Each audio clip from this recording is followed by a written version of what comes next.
परमेश्वर यीशु मसीह के नाम से आप सबको जय मसीह की। इस YouTube चैनल के द्वारा परमेश्वर की वचन लेकर के आप लोगों के बीच में आने के लिए परमेश्वर ने मुझे एक मौका दिया, इसलिए मैं परमेश्वर को धन्यवाद करते हैं। आज मैं रोमियो की किताब 5 अध्याय उसका 12 पद से लेकर के कुछ बातें आप लोगों के बीच में रखना चाहता हूं। मैं इसका टाइटल ऐसे देना चाहता हूं, सिन एंड इट्स एटीट्यूड। पाप के बारे में मैं आपसे कुछ बातें कहना चाहते हैं। रोमियो की किताब 5 अध्याय उसका 12 पद के हिसाब से एक इंसान के द्वारा पाप जगत में प्रवेश किया, उसके द्वारा मृत्यु आया। इधर लिखा हुआ है, इसलिए जैसे एक मनुष्य के द्वारा पाप जगत में आया और पाप के द्वारा मृत्यु आई, और इस रीति से मृत्यु सब मनुष्यों में फैल गया है। तो मृत्यु इस जगत में आने का वजह पाप था। तो हम जानते हैं मृत्यु ऐसा चीज है जो हम सब लोग डरते हैं, जिससे हम कोई भी नहीं चाहते कि मृत्यु हो। सब चीज का कदम एंड होते तब हम लोग चाहते हैं कि वो मृत्यु, सब चीज का एंड खत्म होने का। लेकिन जब सब चीज प्रॉपरली चलते हैं तो कोई भी मृत्यु नहीं चाहते हैं। सो हमें इस बारे में सोचना चाहिए कि मृत्यु इस जगत में लाने वाला पाप क्या है, कैसे रियली। जब हमने कहानियां हम लोग पाप का बारे में, जब आदम हव्वा और एदेन इस सब का बारे में जब हम लोग पढ़ते हैं, हम जानते हैं कि परमेश्वर की आज्ञा का उल्लंघन करने के द्वारा आदम पापी ठहरा गया। और इस बात जब मैं कई बार इसका बारे में सोचे हैं कि परमेश्वर प्रेमी है, परमेश्वर की हिज लव इज अनचेंजिंग, वो हमेशा रहने वाला इटर्नल लव है परमेश्वर का। परमेश्वर ने जगत से ऐसा प्रेम किया, वो अपना इकलौता संतान दे दिया। जो परमेश्वर इंसान को बचाने के लिए अपना एक संतान, इकलौता संतान यीशु मसीह को दे सकता था, तो क्या आदम जब उस वाचिका में जो बात परमेश्वर की वचन का उल्लंघन जब किया था, क्या वो क्षमा नहीं कर सकते थे? ये सवाल हम कई बार मेरा दिमाग में आया था, क्यों परमेश्वर आदम को क्षमा नहीं किया उस वक्त? यदि उस वक्त परमेश्वर ने आदम को क्षमा करते तो आज ये हाल नहीं होता हमारा। ना कोरोना वायरस से हमें डरना पड़ता, ना बीमारी से, ना और किसी वजह से हमें डरना पड़ता, ना मौसम का बदलाव तो हमें प्रॉब्लम होते। पाप हो ही नहीं, पाप नहीं होता, या उस व्यक्ति के द्वारा पाप हमारा ऊपर नहीं आता।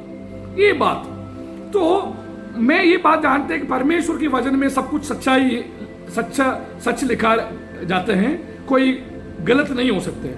तो ये चीज जो परमेश्वर का प्यार, एक जगह पर कई लोग संसार की मुसीबत, सफरिंग, परेशानियों देकर के बोलते हैं कि परमेश्वर है ही नहीं, परमेश्वर निर्दयालु है, परमेश्वर को दया नहीं है, परमेश्वर प्यार नहीं करते हैं, और हम इस तरीके से कई करेंगे कमेंट। तो हम देखते हैं कि सच में क्या परमेश्वर निर्दयालु है या नहीं। एक्चुअली क्या हुआ था, जो एक व्यक्ति के द्वारा जो पाप आया, पाप का प्रवेश कैसे था, परमेश्वर की वचन में उसका बारे में क्या कहते हैं। How does sin enter into the world, ये हम लोग देखते हैं कि कैसे पाप इस जगत में प्रवेश किया। उसके लिए आपका मैं अटेंशन उत्पत्ति का किताब 3 अध्याय, जहां हम लोग पाप, जहां जो पहला स्त्री जो सर्प के द्वारा फंसाया गया, या धोखा बोले जो बोलिए, तो वो उत्पत्ति की किताब 3 अध्याय का पहला पद से जब लोग पढ़ते हैं, उसका खास करके 4th वर्स वो इंपॉर्टेंट है। तो दूसरा पद में लिखा हुआ है, अरे पहला पद में लिखा हुआ, पहला 3 अध्याय पहला पद, यहोवा परमेश्वर ने जितने बनौले पशु बनाए थे, उन सबों में सर्प घूर्त था। उसने स्त्री से कहा, क्या सच है कि परमेश्वर ने कहा तुम इस वाटिका का किसी वृक्ष का फल ना खाओ? देखिए, एक लॉन्ग कॉन्वर्सेशन शुरू करने वाला है। एक ऐसा सवाल बोल करके सर्प बातें शुरू किया जिससे स्त्री फंस गया, क्योंकि ये स्त्री से बात करने का तरीका था उनका, उनसे बातें कॉन्वर्सेशन शुरू करने का तरीका था। उन्होंने पूछा, क्या ऐसा परमेश्वर ने कहा कि किसी भी वृक्ष से आप फल नहीं खाओ? तो स्त्री ने उत्तर दिया, नहीं, इस वाटिका के वृक्ष के फल हम खा सकते हैं, पर जो वृक्ष वाटिका के बीच में है, उनके फल का विषय में परमेश्वर ने कहा कि ना तो तुम उसका खाना और ना उसको छूना। तो जब स्त्री के पास सर्प आकर के उनसे कहा, सवाल किया था कि क्या आपको परमेश्वर ने ऐसे रखा है कि जिससे आपको परेशानी है कि खाना नहीं है या किसी वृक्ष से आप नहीं खा सकते? देखिए, ऐसा संदेह हमारा सामने डाल देते हैं कि हम वो परमेश्वर पर हम डाउट करने लगेंगे, परमेश्वर पर हम लोग संदेह करने लगेंगे। इधर सर्प ऐसा सवाल शुरू किया, ये देखे थे कि स्त्री कैसे रिएक्ट करते हैं। सब कुछ ठीक ठाक है ना, सब कुछ सही है? बोला हाँ सब कुछ सही है, एक प्रॉब्लम है। चलो आ जाओ, हम उधर से बात पकड़ते हैं। एक प्रॉब्लम है। प्रॉब्लम क्या है कि बीच में एक वृक्ष है, उसका फल हम नहीं खा सकते, ना हम छू सकते हैं। तो क्यों, क्या हो जाएगा? उनका जवाब था, तो हम मर जाएंगे, यदि हम उसको छू भी लेगा हम मर जाएंगे, हम डरते हैं मृत्यु से। मर जाएगा मैं, मरना, उन लोग हम मरना नहीं चाहते थे। आदम और ईव मरना नहीं चाहता था, वो लोग हमेशा जिंदा रहना चाहता था। बोला कि हम उसमें जिस दिन हम छुएंगे हम मर जाएंगे। तब सर्प, चार पद में लिखा हुआ, तब सर्प ने स्त्री से कहा तुम निश्चय ही नहीं मरोगे। पगला कॉन्फिडेंस दिया, तुम नहीं मरेगा। फर्स्ट कॉन्फिडेंस है, तुम मरेंगे नहीं, तुम डरना नहीं। वरन परमेश्वर आप जानते हैं कि जिस दिन तुम उसका फल खाओगे उस दिन तुम्हारी आंखें खुल जाएंगे। पहला बात है, तुम्हारा आंख अभी खुला हुआ नहीं है, तुम सच्चाई नहीं समझ रही है, सच्चाई तुम नहीं देख पा रहे। ऐसा बात नहीं कि तुम मरेंगे, नहीं, तुम कदापि नहीं मरेगा, बट तुम्हारा आंखें खुल जाएगा। और क्या होगा उस दिन तुम्हारा, और तुम भले बुरे के ज्ञान पाकर परमेश्वर के तुल्य हो जाएंगे। तो उन्होंने बोला कि तुम मरेगा नहीं, तुम आंख खोल करके तुम भी जो है भला बुरा समझने का लगेगा। तो उस समय अब अतः जब स्त्री ने देखा, जब इतना इंफॉर्मेशन सब मिला, तो स्त्री ने फिर उस वृक्ष की ओर देखा। अब एक अलग नजारा है। रोज इधर से चलते थे, उस वृक्ष को देखते थे, डर से देखते थे कि हमें यह विचार था कि इस फल को हम देखेगा, छुएगा तो हम मर जाएंगे। अब देखो एक अलग नजारा, उनका व्यू, पर्सपेक्टिव बदल गया। पहले जो विचार था वो बदल गया। अभी अब समझ लीजिएगा, पहले परमेश्वर ने आदम और हव्वा को बोला इस फल को आप नहीं खाना, मना किया, जिस दिन आप खाएंगे तुम मर जाएंगे। तो वो उस समय एक अलग विचार था। अब देखिए एक नया बात आ गया, नहीं, नया बात आ गया, ये तुम मरेंगे नहीं, तुमको कोई हानि होने वाला नहीं है, तुम उसको खा सकते हो, तुम्हारा आंखें खुल जाएगा, you are going to get something extra. उनका पर्सपेक्टिव बदल गया, उनका विचार, देखने का नजरिया बदल गया। अब उसको देखा तो स्त्री को लगा कि उस वृक्ष का फल खाने के लिए अच्छा, पगले हमें लगा खाने के लिए अच्छा नहीं है, अभी इनको लगने लगा हाँ ठीक है ये अच्छा है। और देखने में मन भाव, पगले नफरत था, पगले अच्छा नहीं लगते थे। जब कन्विक्स हो गया तो अभी उसको देखने में भी अच्छा लग रहा है, खाने में भी अच्छा लग रहा है, और बुद्धि देने के लिए चाहने योग्य हैं। देखिए अभी रुचि, उसका टेस्ट भी अच्छा है, उसको खूबसूरती भी है, देखने में भी अच्छा लगता है, और खाने से फायदा भी है। क्या फायदा है? हमें बुद्धि हमें मिलेगा। तब उसने उसमें से तोड़ करके खाया। देखिए पाप की एंट्री, तीन चीज, एक देखने में अच्छा लग रहा था, दूसरा खाने में अच्छा है, तीसरा खाने से फायदा भी है, बेनिफिट भी है। क्या बेनिफिट है? बुद्धि मिलेगा। कैसा बुद्धि? परमेश्वर का जैसा बुद्धि। थोड़ा समय इधर रुक करके हम यशायाह का किताब से 14 पद से एक दो बात में आपको पढ़ के सुनाना चाहते हैं, उसके बाद हम लोग वापस आएंगे। यशायाह का किताब, द बुक ऑफ यशायाह, चैप्टर 14, 14 अध्याय, उसका 13 पद, खास करके 12 से आप पढ़ सकते, 13 पद हम लोग पढ़ेंगे। तो 13 पद में इधर लूसीफर का बारे में, शैतान का बारे में लिखा हुआ है कि शैतान जब परमेश्वर की सभा में थे, परमेश्वर के बीच में एक अच्छा स्थान उनको परमेश्वर की दूत गण में थे, उस अवस्था में लूसीफर के साथ क्या हुआ वो हम पढ़ के सुनाते हैं। तू मन में कहता था, लूसीफर के बारे में लिखा हुआ है, तूने मन में कहता था मैं स्वर्ग पर चढ़ूंगा।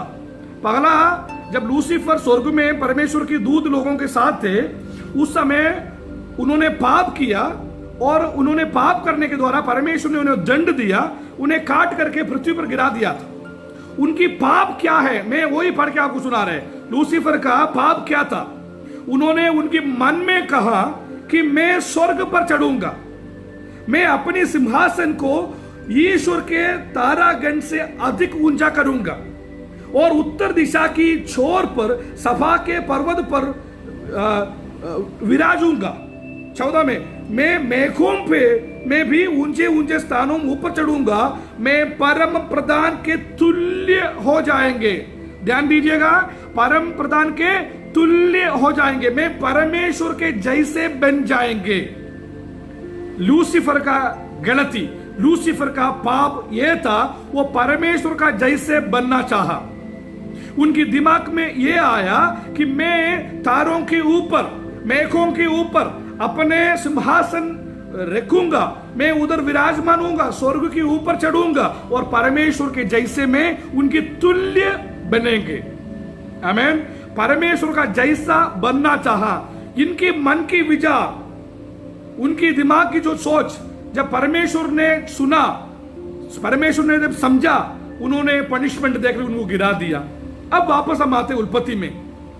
स्त्री को लूसीफर ने आके क्या कहा था?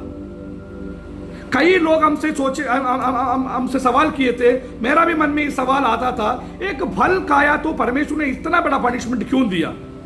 छोटा मोटा पनिशमेंट दिया होता, जब मरा हुआ लूसीफर को यदि जिंदा कर सकते थे। परमेश्वर सर्वशक्तिमान है, सर्वदयालु है, क्षमा करने वाला है, प्यार करने वाला है, इतना महान परमेश्वर है, एक फल खाने से इतना बड़ा दंड। प्रकाशित वाक्य में हम लोग बुक ऑफ रेवलेशन हम लोग देखते हैं, जीवन के फल, the tree which gives life, जीवन की फल, जीवन की वृक्ष, उसका फल उधर हमें खाने में मिलते हैं। जब हम जानते हैं वाटिका में जितने भी फल, जितने भी पेड़ बनाए थे इंसान को देने के लिए था। गलती यही था, समय के पहले नहीं खाना, समय आने से पहले नहीं खाना है, यही बात था। लेकिन आदम समय का पहले खाया। छोटा गलती नहीं, परमेश्वर का बातों को उल्लंघन किया, बड़ी बात है। लेकिन परमेश्वर अपना सामर्थ्य में उनको थोड़ा पनिशमेंट दे करके हम उनको बचा सकते थे। मेरा विचार, मैंने ऐसे सोच रहे। लेकिन परमेश्वर ने इनको ऐसा दंड दिया, अभी तक हम लोग भुगत रहे हैं। क्यों? क्योंकि फिर से आप उस बात को पढ़िएगा, तुम्हारी आंखें खुल जाएंगे और तुम भले बुरे ज्ञान पाकर के परमेश्वर की तुल्य हो जाएंगे। आमीन। लूसीफर का दिमाग में जो विचार आया था, जो पाप आया था, जो पाप उन्होंने सदियों के पहले किया था, वही विचार, वही सोच इस स्त्री की दिमाग में डाल दिया, तुम इसको खाओ, तुम परमेश्वर जैसे बन जाएंगे। आमीन, आमीन। परमेश्वर ने इंसान को बनाया अपने साथ फेलोशिप के लिए।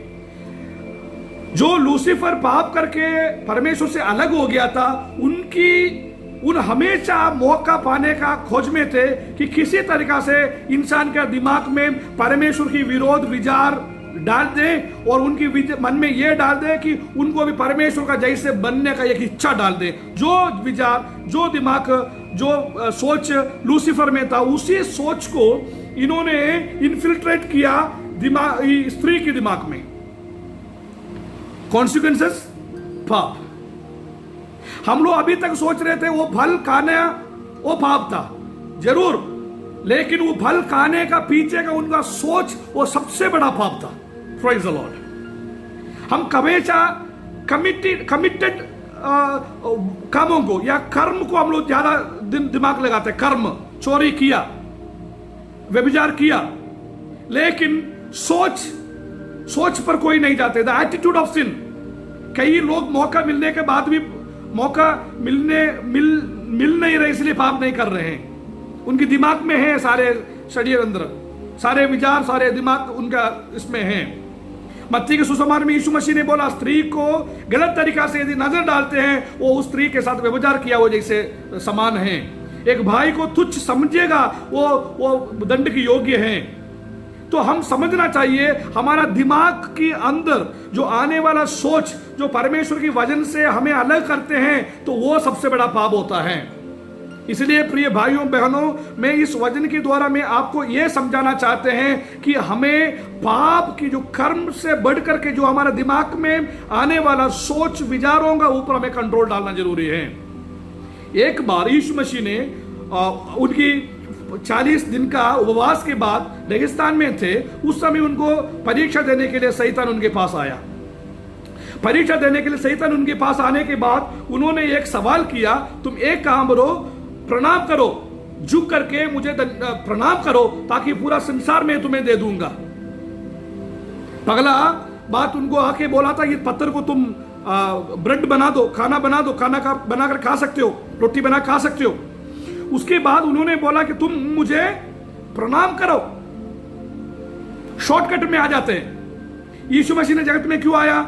इस सारे संसार को शैतान की हाथों से छुटकारा मिले, पाप की उसका जो बंधन से, अंधकार से एफेसियों की किताब में लिखा हुआ है, अंधकार से कोरिन्थियों की किताब में लिखा हुआ है, जो इस दुनिया का जो प्रभु है, जो इंसान की आंखों को अंधा बना के रखा हुआ है।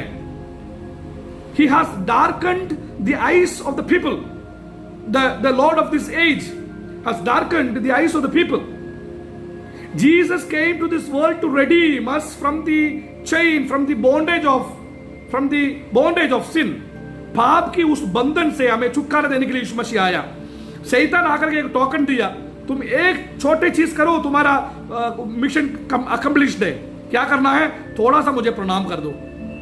परमेश्वर का तुल्य बनने का इच्छा, परमेश्वर बनने का इच्छा शैतान का दिमाग में अभी भी है। यीशु मसीह के सामने आकर के बोला, यीशु मसीह ने बोला नहीं, वचन में लिखा हुआ है सिर्फ उन्हीं का आराधना करो, उन्हीं का पूजा करो, सिर्फ परमेश्वर एक है, उनका पूजा करना है। यीशु मसीह ने अपना जो परीक्षा में जब आया वचन के द्वारा विजय पाया। सेम परीक्षा जो स्त्री का सामने हुआ था, सेम परीक्षा। स्त्री को बोला तुम भल खाओ, तुम परमेश्वर को तुल्य बन जाएंगे। स्त्री गया, भल खाया, पापी टकरा गया। यीशु मसीह को बोला तुम मुझे थोड़ा सा प्रणाम करो, धन्यवाद करो, तुम्हें हम बना दूंगा, इस पूरा संसार का राजा बना दूंगा, इस संसार का भगवान बना दूंगा। पावर, पोजीशन, आज दुनिया में पावर और पोजीशन के लिए लोग कुछ भी करेगा, लेकिन ध्यान देना है द एटीट्यूड ऑफ सिन। पाप कर्म आप कुछ भी करें, लेकिन आपका सोच विचार यदि गलत है तो परमेश्वर का नजर में आप पापी हैं। आदम और हव्वा का बीच में भी सामने भी एक मौका था, परमेश्वर ने मौका दिया, उनका भी परीक्षा जब आया, यीशु मसीह जैसे परीक्षा सामना किया उसी तरीके से परीक्षा इन लोगों को भी सामने आया, उनके पास भी एक मौका था। परमेश्वर नहीं, ये परमेश्वर ने हमें मना किया, हम नहीं खाएंगे। ऐसे यदि लोग बोलते तो शैतान उधर से वापस चले जाता, पाप एंट्री नहीं करता। लेकिन उन लोग अपना फ्रीडम ऑफ चॉइस को गलत इस्तेमाल किया। आपके पास भी फ्रीडम ऑफ चॉइस है।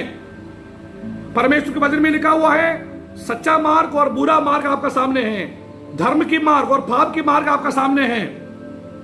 बाइबल में भजन संगीता पगला अध्याय में लगता है पापियों का मार्ग में खड़ा नहीं होना है। वचन है खड़ा होना नहीं होना आपके हाथ में, छठे करने का मंडली में बैठना नहीं, ये ऑप्शन आपका सामने है। यीशु मसीह ने खुद बोला मैं द्वार पर खड़ा होकर खटखटाता हूं, कोई मेरा आवाज सुनकर के द्वार खोलेंगे तो यदि तू अपना पगला यूहन्ना पगला अध्याय 9 पद, यदि तू अपना अपराधों को मान लेते हैं, चॉइस है मसीह में आना। Christianity is not a forcible conversion. Christianity never force anyone to convert from any religion to Christianity. मसीह का एक्सेप्ट करना किसी धर्म को अपनाने का तरीका नहीं। हम अपना पापों से अपने आप को मुक्ति में लाने के लिए, मुक्ति पाने के लिए हम यीशु मसीह को ग्रहण करते हैं। वचन में लिखा है हम पापी थे तब यीशु मसीह ने हमसे प्रेम किया। सो इसलिए भाइयों बहनों, हम अपना एक चीज हमें समझना है जो पाप कर्म जितना बुरा है, जो कर्म का जितना असर होंगे हमारी जिंदगी में, पाप की जो कर्म का जितना असर होंगे उतना या उससे ज्यादा असर होगा वो पाप की विचार हमारे दिमाग में, चाहे आप करें या नहीं करें। यदि आपका विचार में यदि ऐसे आ जाएगा तो आप पापी ठहराएंगे। इसलिए हमारा दिमाग में आने वाला एक एक सोच विचारों को हमें सावधानी से करना पड़ेगा। इसलिए फिलिपियों की किताब में लिखा हुआ है 2:5 में, जैसे मसीह यीशु की विचार, जैसे यीशु मसीह की विचार था वैसे ही आपका भी विचार हो। यीशु मसीह हमारा आदर्श है। यीशु मसीह का सोच जैसे था, यीशु मसीह का सोच क्या था? बड़ा बड़ा बात नहीं है। पाप जब उनको पकड़ने के लिए उनका सामने जब आया, उन्होंने बोला नहीं, यही विचार है, यही विचार है कि हम पापी नहीं बनेंगे, मैं पाप नहीं करेंगे। तो हमारा भी एटीट्यूड, हमारा भी विचार, हमारा भी सोच इस तरीके से होना चाहिए कि पाप से जितने हम दूर रह सकते हैं उतने हम दूर रह जाएं, उनकी विचारों से हमें दूर जाएं। हम जानते हैं फल खाने से बढ़ करके परमेश्वर बनने का जो इच्छा था आदम और ईव के मन में, उस इच्छा उन्हें पापी ठहराया। इसलिए प्रिय भाइयों बहनों, परमेश्वर को प्रथम स्थान दे करके, परमेश्वर को हमारे जिंदगी में बहुमूल्य स्थान देखते हुए हमें आगे बढ़ना चाहिए। हम इस वचन के द्वारा मैं चाहते हैं कि परमेश्वर आपको आशीष करें। एक और बात बोल के मैं इस वचन को बंद करूंगा। सबसे बड़ा पाप है परमेश्वर का जगह लेना, कोशिश करना। हमारे जीवन में होने वाला हर चीज में परमेश्वर का कंट्रोल है। हमारे जीवन में होने वाला बुराई अच्छाई सब चीज में परमेश्वर का योजना है। बाइबल में कहते हैं जो परमेश्वर से प्रेम करने वाले के लिए जो भी होते हैं उनकी भलाई के लिए होते हैं। चाहे कोविड-19 आए या 20 आए, 21 आए, कितना भी बीमारी, कितना भी वायरस, कितना भी समस्या, कितना भी परेशानी, आर्थिक समस्या आए, आप परमेश्वर पर विश्वास करिए, आपके लिए सब कुछ भलाई के लिए होगा। और एक और चीज है, हम सबके लिए परमेश्वर यीशु मसीह ने अपना जीवन दिया, वो सबसे बढ़कर के बात है। हमें उस पाप से, उस पाप की सोच से, उस पाप की विचारों से मुक्ति पा करके अपना जिंदगी परमेश्वर के वचन के अनुसार आगे बढ़ना चाहिए। इन वचनों के द्वारा परमेश्वर आप सबको आशीष करें। मैं आपका भाई निकेश, थैंक यू।